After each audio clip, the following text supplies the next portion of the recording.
Salut à tous, comment vous allez? J'espère que vous êtes en forme. Voilà, me retrouver encore Crépin en cours avec une autre image. Aujourd'hui, nous allons travailler sur le traitement et retouche d'image. Nous allons travailler avec cette image pour obtenir ce résultat que vous avez devant nous, avant et puis après. Donc, let's go, restez avec moi et soyez concentrés. On commence. La première des choses à faire, c'est quoi? Nous allons essayer d'importer l'image, ce que j'ai déjà fait. Donc, je vous ai facilité la tâche. De votre côté, vous faites ça, vous importez l'image et vous ouvrez l'image du moins, n'importez pas, pour ouvrir l'image pour avoir la bonne résolution de l'image. Après ça, nous allons dupliquer l'image en 3 phases. Excusez, je vais supprimer celui-ci. On va faire CTRL-J, 1, CTRL-J, 2. On aura image calque 1 et image calque 1 copie. Qu'est-ce que nous allons faire pour la suite? La deuxième chose, après avoir dupliqué, il faut renommer ces calques. Ici, nous allons travailler avec une méthode qu'on appelle appliquer une image et une méthode de flou et texture. Donc, le premier calque que nous voyons ici, le calque 1 copie, nous allons renommer ce calque-là en flou, nous sommes d'accord, et texture. Donc, vous renommez comme ça chez vous. À part ça, maintenant, le calque 1, nous allons renommer le calque 1 en image appliquée. Image appliquée. Bon, vous m'excusez les fautes d'orthographe s'il y en a. Hein. OK. Donc, nous avons ceci, le calque appliqué et le flou et texture. Donc, la première des choses à faire, vu que nous avons assez de boutons dans le visage de la belle dame, on va essayer d'éliminer en fait ces boutons-là avec le flou. Donc, l'objectif ici, c'est d'aller dans le menu filtre et de chercher le flou gaussien et de flotter toute l'image jusqu'à perdre en fait tout ce que nous avons ici comme bouton. Donc, on va le faire. Let's go. Ici, vous retrouvez dans la première barre de Photoshop la barre des menus. Nous allons chercher menu filtre qui se retrouve ici. Nous sommes d'accord? On va cliquer sur ça. On va chercher le flou. Flou gaussien, paf. Ici, je suis à 2 comme rayon. On va monter le rayon jusqu'à ce que tout ce qui est tâche ici disparaisse. Donc, toute cette tâche doit disparaître. Et après, maintenant, on va voir s'il y a d'autres tâches. Donc, ils sont plus là. Donc, on a fait disparaître les tâches. Nous sommes d'accord. Je suis à 48. Moi, je maintiens ça comme ça, je valide. Donc, de votre côté aussi, 48 sur cette image, c'est pas trop. C'est pas trop. Nous sommes d'accord, c'est bon. Après ça, maintenant, on va rester sur le même calque. On ira chercher menu image. Dans menu image, qu'est-ce que nous allons chercher? On va chercher appliquer une image. On va chercher cette option ici. Donc, appliquer une image. Donc, dans appliquer une image, qu'est-ce qu'on veut faire?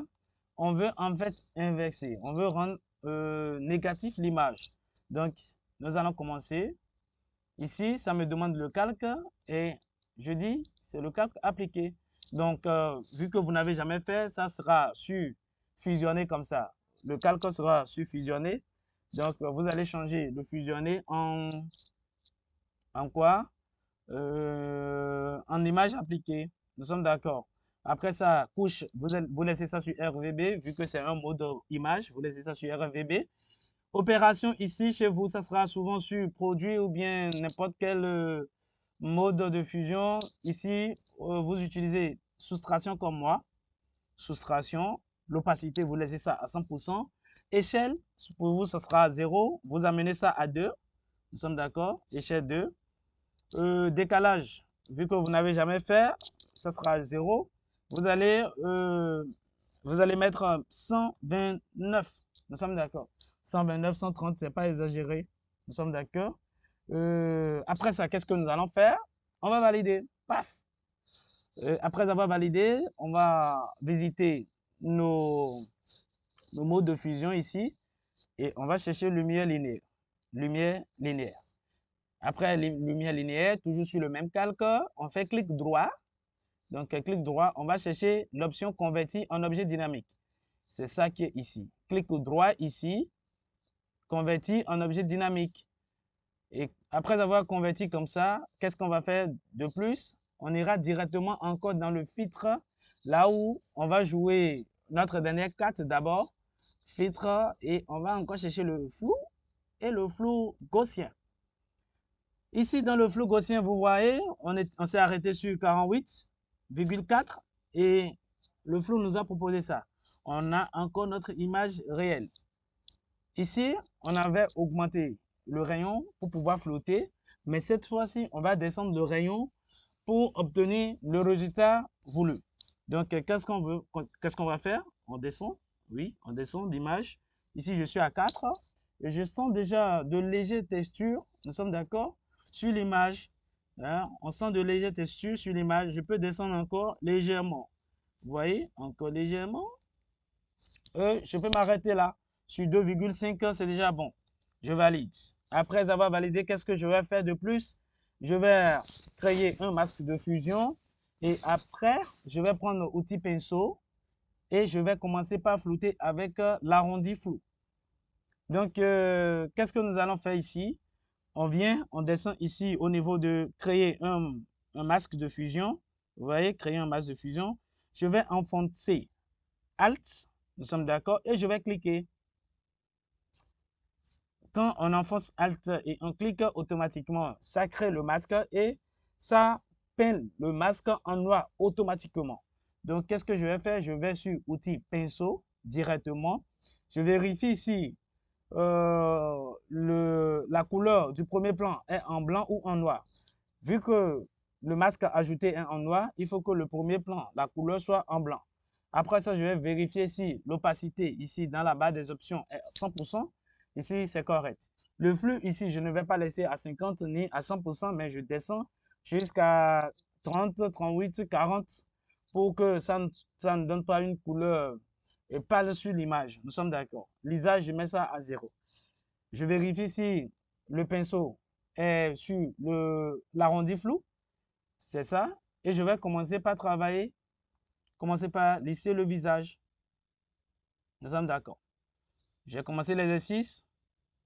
J'ai commencé l'exercice.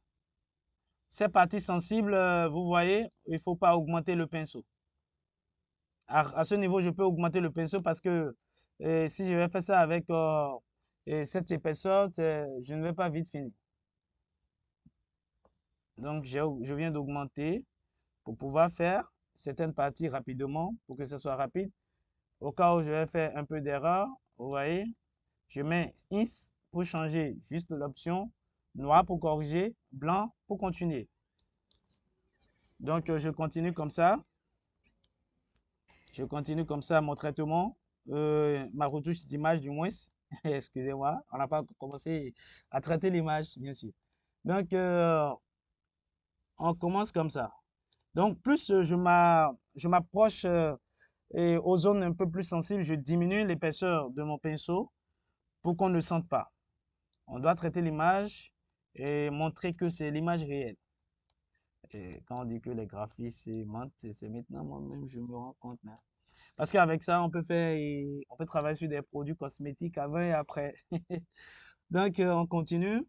Donc, vous faites l'exercice comme je suis en train de faire. Nous sommes d'accord. Moi, de mon côté, ça me va largement. Ça me va largement. Après ça, vu que c'est un exercice, si vous voulez, vous pouvez continuer, faire ces parties-là. Hein. Vous pouvez passer une couche rapidement. Bien fait. Après ça, on va voir l'avant et après pour voir si on va continuer dans notre retouche photo. Waouh! Super! La magie. Donc, vous voyez un peu. Donc, avant et puis après. Après ça, qu'est-ce que nous allons faire? On va essayer de fusionner. Nous sommes d'accord? On va fusionner l'image appliquée et puis le flou et texture pour pouvoir traiter. Donc, je sélectionne les deux calques comme ça avec CTRL enfoncé et je fais CTRL E. CTRL E et j'ai deux calques désormais. J'ai flou et texture et arrière-plan. L'arrière-plan, c'est l'image initiale qui présente la dame avec tous les boutons du monde possible. Et après, maintenant, on vient sur le flou et texture. Donc, avant et puis après. Après ça, maintenant, on va redynamiser un peu notre image avec caméra RAW et changer un peu la température. Et après, on va valider. Donc, je prends toujours le calque ici je vais dans menu filtre et je vais chercher filtre caméra raw. Après, ça va charger, on peut, voilà. Et ici, j'ai les réglages de base. Il y a la température ici, donc je peux augmenter. Si je veux, je mets une couleur un peu plus froide sur l'image.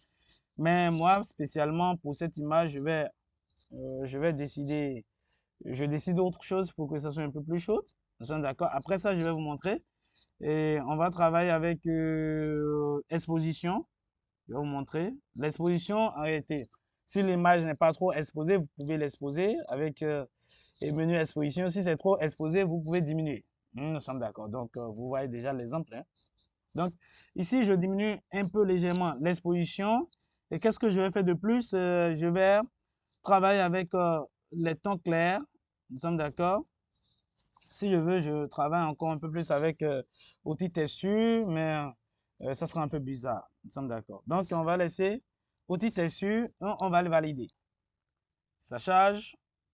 Bon, c'est pas mal. Donc, on voit avant de notre image et après. Ça veut dire que le travail, ça évolue très bien. Qu'est-ce qu'on va faire de plus? On va faire CTRL B. Nous sommes d'accord? CTRL B. Et on va utiliser la couleur rouge légèrement et la couleur jaune. Pourquoi on veut que ce soit une couleur chaude quand même. Donc, on va travailler avec ces deux-là d'abord et après, on va chercher un ton foncé. Et le ton foncé va nous aider maintenant à mélanger un peu de bleu. Donc, nous allons mélanger un peu légèrement du bleu dedans. Nous sommes d'accord? Pour donner autre style à notre image. On va valider. Et là, maintenant, on va essayer de voir avant et puis après de notre image. Avant et puis après. Donc, le goût est relatif. Pour d'autres, vous pouvez utiliser des couleurs froides et redynamiser un peu votre image avec clarté, texture, tout ce que vous voulez. Mais pour cette fois-ci, je vous souhaite bonne pratique et à la prochaine. Merci.